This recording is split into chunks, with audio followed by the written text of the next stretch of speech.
Donc j'ai dans les mains un dispositif d'organe sur puce qu'on appelle chez Netri un néobento. Et cet organe sur puce permet de imiter quelle est la réponse d'un humain à un traitement anti-cancer.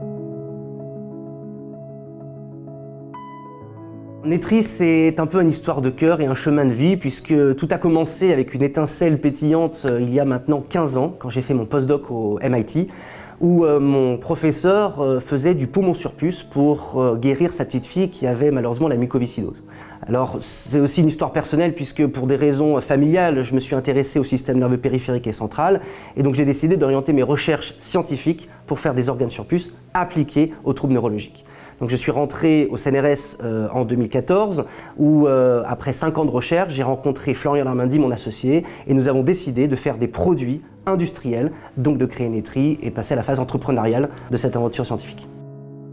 La vraie valeur ajoutée de Netri se positionne principalement technologique sur la capacité à enregistrer l'interaction dans le temps d'un médicament et d'un organe. Et donc notre atout technologique concurrentiel qui est unique au monde, c'est de pouvoir innerver et vasculariser des mini-organes humains dans des dispositifs microfluidiques.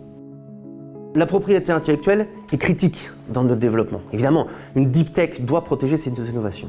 Et l'INPI nous a accompagnés depuis le démarrage de Netri avec une stratégie qui a évolué dans le temps. Donc nous avons protégé nos technologies en tant que telles, donc les dispositifs. Nous avons aussi protégé nos méthodes qui permettent de mettre en application ces dispositifs et bien évidemment les applications finales. Parce que notre modèle économique a évolué. Et bien évidemment, au-delà de la vente de dispositifs et de la commercialisation, notre modèle économique réside dans la vente de licences d'utilisation de ces dispositifs. Et la propriété intellectuelle et le droit d'interdire est extrêmement important dans nos stratégies de développement international et national.